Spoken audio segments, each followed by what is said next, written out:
안녕하세요, 히엠입니다. 오늘은 디렉터리와 터미널에 대해서 배워봅니다. 디렉터리란 무엇일까요?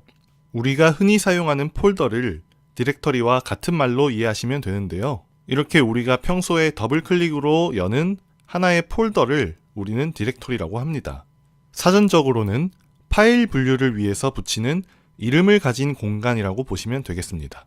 이 디렉터리에는 계층 구조라는 게 존재하는데요. 계층 구조란 전체 디렉터리의 구성을 의미합니다. 그 모양이 나뭇가지처럼 뻗어나간다고 해서 트리 구조라고도 합니다. 여기에 수많은 디렉터리가 있는데요. 디렉터리 경로란 특정 디렉터리가 위치한 곳을 나타내는 주소라고 보시면 되겠습니다. 이 디렉터리 경로는 다시 두 가지로 구분되는데요. 하나는 절대 경로, 또 다른 하나는 상대 경로입니다. 절대 경로란 디렉터리가 위치한 곳을 나타내는 가장 디테일하고 정확한 주소를 의미해요. 절대 경로를 사용하게 되면 현재 어떤 디렉토리에 위치해 있는지와는 상관없이 늘 같은 의미를 가지게 됩니다. 예를 들어서 저희 집 주소가 서울시 강남구 도곡동 타워팰리스라고 한다면 제가 부산에 놀러 간다고 해서 저희 집 주소가 타워팰리스에서 부산에 있는 해운대 바닷가로 바뀌나요? 아니겠죠. 이 절대 경로는 제가 현재 어디에 위치해 있는지와는 상관없이 늘 같은 의미를 지니기 때문에 어떤 위치에 있더라도 이 절대 경로를 사용하면 같은 위치로 이동하게 됩니다.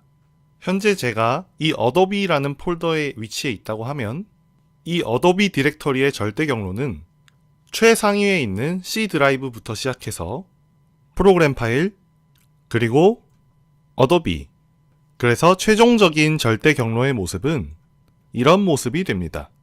다만 윈도우에서는 이 디렉터리 경로를 이렇게 forward 슬래시로 표현하는 게 아니라 이렇게 백슬래시로 표현을 하는데요.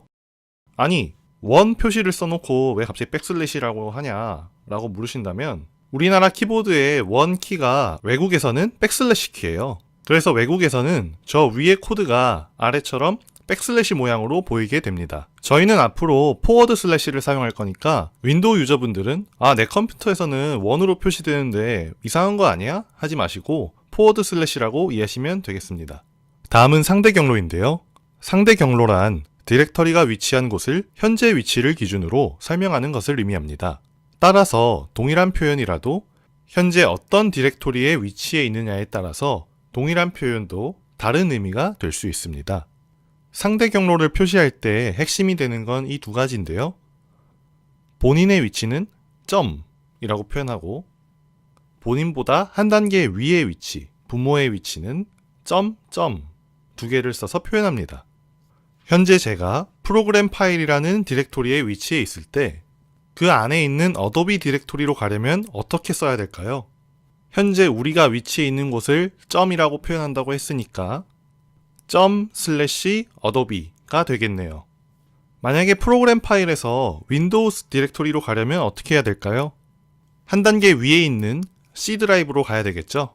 현재 위치해 있는 곳을 기준으로 한 단계 위의 위치는 점점이라고 표현한다고 했으니까 점점 슬래시 윈도우스가 되겠네요. 그러면 프로그램 파일 기준에서 점점 슬래시 윈도우스는 이 그림처럼 전체 디렉토리 구조에서의 윈도우스 폴더로 이동했는데요. 만약에 이 같은 표현을 프로그램 파일스 기준으로 쓰는 게 아니라 어도비 디렉토리 기준으로 쓰면 어떻게 될까요? 어도비 폴더에서 점점 슬래시 윈도우로 가게 되면 먼저 현재 위치가 어도비니까 어도비에서 점점을 가면 프로그램 파일이 되겠죠. 그런데 프로그램 파일에서 윈도우스가 있나요? 프로그램 파일 기준에서는 윈도우 디렉터리를 가지고 있지 않기 때문에 이 상대 경로는 잘못된 상대 경로가 됩니다. 이번엔 터미널에 대해서 알아보겠습니다. 옛날에는 지금처럼 마우스도 없었고 키보드에 방향키도 없었어요. 저희가 현재 마우스로 하는 작업들은 옛날부터 있던 기능들을 더 편리한 사용자 경험으로 제공하는 것에 불과합니다. 그래서 터미널이란 컴퓨터와 키보드로서 소통하는 수단을 의미합니다. 이렇게 옛날 컴퓨터는 모니터와 키보드만 딸랑 있는 구조였어요.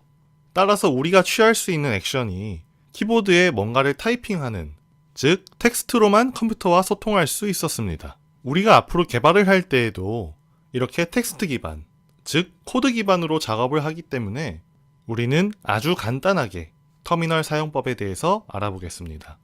터미널을 배우기 전에 윈도우스 유저분들은 파워쉘을 사용하시면 되고요. 맥 유저분들은 그대로 터미널을 사용해 주시면 되겠습니다. 다만 터미널을 가르치는 데 있어서 좀 어려운 부분은 터미널 명령어가 너무 많고 OS마다 그 명령어도 조금씩 모양이 다릅니다. 그리고 여기 위에서 볼 수 있듯이 사용하는 프로그램도 조금 다릅니다. 그래서 저희는 모든 곳에서 사용할 수 있는 가장 기초적이고 공통적인 명령어만 배우도록 하겠습니다. 아마도 이 강의를 수강하고 계시는 분들은 윈도우스 유저가 대부분일 거기 때문에 저는 파워쉘을 기준으로 설명드릴 거예요. 그렇지만 맥 유저분들도 터미널을 키셔서 똑같이 따라하시면 실습에 지장이 없습니다. 그럼 파워쉘 화면으로 넘어가서 실습을 진행해 보도록 하겠습니다. 먼저 윈도우 파워쉘을 키면 이런 모습이 나옵니다.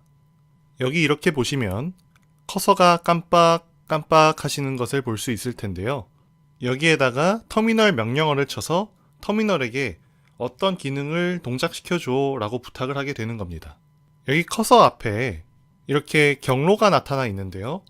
아까 말씀드렸다시피 윈도우 유저분들, 특히나 한국에서 코딩을 하고 계시는 분들은 이렇게 원 표시가 되겠지만 이 원 표시는 그냥 슬래시, 백슬래시 표현이라는 거 명심하시고요. 그렇지만 경로가 너무 길어지거나 하면 정확하게 경로를 파악할 수 없기 때문에 정확한 경로를 파악하고 싶다면 pwd라는 명령어를 사용해야 됩니다. pwd라고 치고 엔터를 치시면 이렇게 저희가 현재 위치해 있는 디렉토리의 정확한 경로를 이런 식으로 보여줍니다. 저희가 현재 어떤 디렉토리에 위치해 있는지 경로를 알려주는 pwd 명령어를 알아봤으니까 이제 이 디렉토리 내에 어떤 파일이나 폴더가 있는지 알아보는 명령어도 알아야 되겠죠? 이 명령어는 바로 ls 명령어예요. ls라고 치고 엔터를 치시면 이렇게 제가 위치해 있는 풍이라는 폴더 안에 이렇게 많은 파일들이나 폴더들이 있다는 것을 확인할 수 있습니다. 하지만 우리가 작업을 할 때 현재 위치해 있는 이 디렉토리에서만 작업을 하진 않겠죠? 현재 있는 이 디렉토리 기준으로 다른 디렉토리로 이동하고 싶을 때 쓰는 명령어가 있는데요. 이게 바로 cd 명령어입니다. 현재 제가 C 드라이브에 유저스, 풍이라는 폴더 내에 있는데요. 이 풍이라는 폴더 내에 이렇게 많은 파일들과 디렉토리가 있고 여기서 데스크탑이라는 디렉토리로 더 들어가고 싶다면 cd 한 칸 띄우고 데스크탑이라고 적어주시고 엔터를 누르시면 이렇게 풍에서 풍 안에 있는 데스크탑 폴더로 이동했다는 것을 알 수 있습니다. pwd를 사용해서도 이렇게 경로가 바뀌었다는 것을 확인할 수 있습니다. 저희가 아까 상대 경로를 배웠었죠? 상대 경로와 절대 경로 모두를 사용해서 디렉토리와 디렉토리를 이동할 수 있는데요. 현재 저희가 위치해 있는 데스크탑을 기준으로 해서 한 단계 위, 즉 부모인 이 풍이라는 디렉토리로 이동하고 싶다면 어떻게 하면 될까요? 한 단계 바로 위의 디렉토리는 점점이라고 표현한다고 했었죠? cd 한 칸 띄우고 점점 하고 엔터를 치시게 되면 이렇게 다시 풍이라는 디렉토리로 이동하게 됩니다. 그럼 상대 경로의 표시 방법 중에서 현재 저희가 위치해 있는 디렉토리를 의미하는 이 점이라는 것을 사용해서 디렉토리를 이동하면 어떻게 될까요? 저희가 위치해 있는 곳이 점, 즉 풍이라는 디렉토리가 점이 되는 거니까 점을 기준으로 데스크탑으로 이동하고 싶다면 cd 슬래시 데스크탑이라고 치면 되겠네요. 아까와 동일한 결과가 되겠죠? 다음은 다시 풍이라는 폴더로 돌아가서 여러분만의 새로운 디렉토리를 만들고 싶다면, 즉 새로운 폴더를 만들고 싶다면 어떻게 하면 될까요? mkdir, 즉 make 디렉토리의 약자인데요. 이 명령어를 사용해서 새로운 디렉토리, 즉 새로운 폴더를 만들 수가 있습니다. mkdir이라고 치고 한 칸 띄우고 피자라고 치고 엔터를 치시게 되면 이렇게 피자라는 새로운 디렉토리를 만들게 됐는데요. 정말 만들었는지 아니면 실패했는지 확인하려면 어떻게 하면 될까요? 아까 배웠던 ls 명령어를 쳐보면 이렇게 피자라는 폴더가 새롭게 생겼다는 것을 알 수 있겠네요. 실제 탐색기에서 확인을 해봐도 이렇게 피자라는 새로운 폴더가 생성됐다는 것을 확인할 수 있습니다. 여기까지 해서 터미널에 대해서 알아봤는데요. 터미널에서 사용하는 모든 명령어를 다룰 수는 없었지만 디렉터리와 관련된 간단한 명령어를 알아보면서 터미널 환경에서 어떻게 디렉토리 간에 이동하고 디렉토리를 만들 수 있는지 알아봤습니다. 더 자세한 내용은 다른 강의에서 조금씩 더 다루도록 하겠습니다. 그럼 이상으로 강의를 마치겠습니다. 감사합니다.